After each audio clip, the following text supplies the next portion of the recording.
What is up, Flash fans? I'm Tommy from ZD Comics, and welcome to my review of The Flash, Season 1, Episode 2, The Fastest Man Alive. So I'm going to start out with my non-spoiler review like always, so in case you haven't seen the episode, you're safe to watch, but I'll give you a heads up when I get into the spoilers. So, I'll start out by giving this episode a 9 out of 10, which is a very high rating because this episode deserved it. It was definitely a lot better than the pilot. I noticed that the pilot definitely tried keeping it safe, had a little bit of a CW-ish to it, but this episode was really good. I really liked it. It's very heroic and was very superhero-like. I really enjoyed how they started out the episode with literally Barry Allen saving someone right out of the bat. There's a girl in a burning building, and he saves her.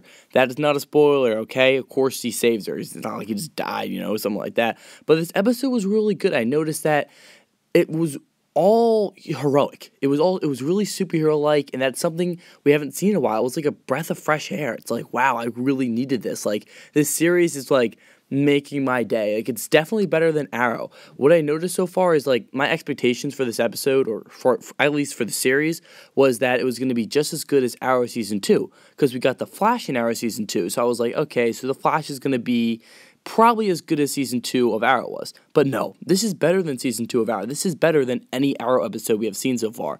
I'll be honest with you. Now, honestly, I feel like Arrow is going to be a lot better this season. I think it's going to compete with The Flash. But so far, The Flash is overdoing Arrow, and I think it's going to really help C&W, and I think it's just going to grab a lot of people's attention. I mean, it's a really good series, and I feel like it can grab pretty much any, term of audience. So, specified on this episode, the main villain was the Multiplex. His name is Danton Black, and he worked for Stagg Industries. And Stagg Industries actually has a pretty big important role in this episode. I don't want to get too into it, or, I don't want to get into Danton's Black, history, but basically what his powers are is that he can literally multiply himself into thousands of different people, but the only person that can actually kind of stop this chain of events would be the prime person, which is kind of like the same rule with pretty much any character that can multiply themselves in the comics. So this character was pretty interesting, and I like how they're choosing villains that can compete against the Flash. For instance, like this character who can multiply to 1,000 people,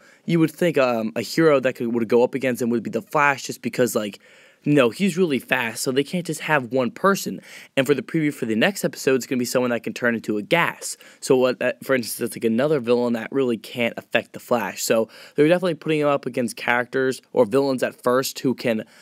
It just makes sense for him to fight. They're not giving us the main villains like Captain Cold and Gorilla Grodd right away. They're eventually going to have to build up those characters, because that's only one character. Gorilla Grodd's not, can't multiply himself. He can't turn into gas, and he can't move really fast. So they have to make sure that character is powerful enough and strong enough to fight the Flash, because, come on, he's like a god in this universe as of right now.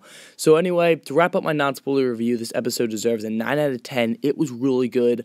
I mean, come on, the title's amazing too, and the ending's really good, by the way. There's also another hint towards Harrison Wells. It's not a spoiler alert. I'm just saying it's really good, and pretty much everything about this episode was good. I mean, the relationship between Iris and the Flash is really good right now. I'm loving Joe Iris. He's just making my day. He's such a good actor. Joe Iris is a really good actor. I don't want to explain too much, into certain scenes, but there's a certain scene that's just like, wow. This is movie-level acting right here. So, non-spoiler review, a 9 out of 10. But now I'm going to get into my spoiler review. So if you haven't seen the episode, watch it. Come back to this part of my review. Spoiler alert. The Flash beats the Multiplex. JK, of course we knew that, but this episode was really good. So it was a 9 out of 10, but now I'm going to get into the spoiler, and I want to start out by talking about Harrison Wells, because that's the very end of the episode, and it's stuck in my brain right now. So we found out that Harrison Wells literally killed the president CEO of Stagg Industries, and he literally just murdered him, and he did that awesome move where he takes off his glasses and stands up, and we find out that, of course, he is from the future. He knows of the future. We don't know if he's one of two things. He either is from the future, or he just knows of the future. And what we notice is that he's actually a good person. He's not a bad person. He is actually with the Flash, which makes sense, because if he hated the Flash, then he kind of would have just killed him by now. So basically, when he killed Stagg, he's just like, his name is the Flash, at least in the future it is, and I can't have you affecting him or, hurting him. So I guess that means that this person, Harrison Wells, is actually going to murder the people who are really going to affect the Flash.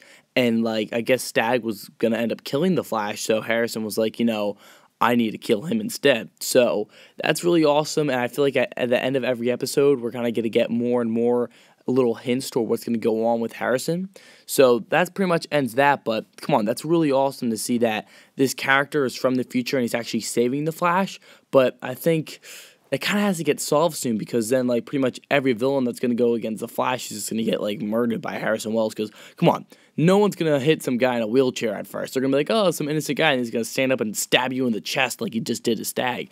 So, now one thing I want to talk about is actually the flashbacks. We noticed that we got, like, 3 or 4 flashbacks, and they all related to, you know, Joe and Barry and kind of the father-son relationship that's sort of not there. But I just liked how they actually had flashbacks, because in the Arrow, you know, the TV show, the main thing about that is there's always a flashback in every episode. I mean, like, there's actually an episode just pure of flashbacks, and what Arrow focuses on is, like, you know, flashing back to the island. So I don't know if the Flash is going to be doing it that much. It made sense with the episode, because a key role of this episode was a father-son relationship. We found out that Joe is sort of giving Barry, I guess, he's actually with his side right now. See, the thing about Joe is that he's very protective of Barry. He thinks he's kind of insane, but after he realizes that he is the Flash, he's kind of gaining respect, and now he's actually giving him confidence. So the father-son relationship between Joe and Barry has strengthened by the end of the episode, and we find out that Joe's like, you know what, we're going to release your father. You know what, I believe you now. Obviously, someone killed your mother who wasn't, you know, your father. It's obviously some man inside that lightning, and we found that out. So it's going to be pretty awesome to see that they're going to work together to, you know, break Barry's dad out of jail, and that's going to probably happen by the end of the season. With my guess is that we're going to, by the end of the season, this is my speculation, 3 things are going to happen. 1, the Harrison Wells storyline is going to end. Eddie Thawne, Reverse Flash, is going to come up, and then his dad's going to come out of jail. Those are like the 3 things that seem to be building up. And throughout the season, we're going to be getting a lot of new villains. For instance, the next villain is actually a man who can turn into a poison gas. So, I mean, I like how they're giving us all these metahumans. And one thing I want to tell you guys is that these special effects are amazing. And I'm not joking around. These effects are really good. Now, one negative effect I saw, like, you know, during the special effects of this episode was the final boss battle between, you know, Danton Black and Barry Allen. And we noticed that, you know, Barry Allen had to destroy the prime Danton Black. He had to knock him out, and that'll basically knock out all of his clones. So during the final fight between the Flash and the Multiplex, we saw that Flash went super speed after a little bit of motivation and everything like that, and literally just knocked down everybody. And when he was knocking down everybody, everyone was kind of floating in the air. And I noticed that the people, everything that was going on around the Flash wasn't really corresponding by how slow or how fast he was going. So it was kind of just mixed up, because we saw when he actually did find the main Danton Black, he actually had like a sweat drop fall down from him, and that sweat literally went like, it just fell right off of him. But if he was going super fast, then that sweat drop would have literally, you wouldn't even have noticed it move. So it was kind of confusing how he was going really fast, but some things in the background were going way too fast. They should have been going super slow. So hopefully they fix out and notice that mistake, because it's a flat out mistake. I mean, literally, if you don't sweat really fast, like, you know, you sweat really slow, and this sweat drop just went like right off of him, and he was still going super speed. So that's one thing I noticed. But besides that, the special effects are really good, and they need to be good. I mean, pretty much in every single episode, we're going to have one, the Flash go really fast, and whatever villain they're going to choose, you know, go really fast too. And I'm really hoping that Gorilla Grodd looks good. Just really hoping. I really hope they don't mess that up, because my hope is that they give him a suit and then add some CG effects over it, because that always looks the best, you know? If you can just have Gorilla Grodd have his own suit and then add any special effects you need to later, then it's going to be awesome. I just hope that Gorilla Grodd is like pulled out from the comics. That's the one villain I'm kind of worried about. Like, I hope they don't mess him up, but I think they got our call. I think they're like, okay, you know what? We're not going to mess this guy up. We're going to make him look awesome. So my guess is that Gorilla Grodd is going to look good. But anyway, got a little bit off topic there. Special effects are really good for this episode, and I really don't know what much else to say. I mean, the show is really heroic. It really is a superhero show. Like I said, it's a breath of fresh air. I mean, the final boss battle was really awesome. The only thing I'm not liking is probably a little bit too, like, motivational, like, corny, like, you know, just like things are just like, oh, of course that would happen in a superhero show. So I like things that are a little bit more like surprising, and I think just because it's the first few episodes, we're gonna be getting a lot of that for the new viewers. Like they want to grab that superhero audience. So hopefully later in the season it becomes a little bit more less obvious and everything, sort of like just giving him motivational things like that. I mean, of course he needs motivation, but it can't be so like, run, Barry, run, and then he runs really fast, It's like, it's a great scene, but it's just like corny, It's just corny. So that's the only really negative thing I had about this episode, was that it was corny. One little problem with the special effects, but besides that, everything was so damn good. I like the villain multiplex. I like how Cisco is kind of giving everyone the names and everything. That's another thing. Like, that's funny, but like, come on, we can't have people just making up the names. Like, for instance, how Arrow made up the name The Flash. We just feel more natural if the city gave him the name The Flash instead of, Oliver. That just would feel weird. So one last thing I want to talk about would be Iris. So Iris is, sort of like, still dating Eddie Thawne, but she's kind of pissed off because she's sort of realizing what Barry is up to, and I really am getting this Smallville vibe right now. Like, I'm getting the Lois and Clark vibe from Smallville, because Iris, as you know, in the comic is actually a reporter, but I don't think they wanted to do that, like, right away, but come on. Now she's a reporter, so she's not really just a coffee shop, worker or anything. So she's getting into reporting. She doesn't really like it at first, but of course she eventually will like it.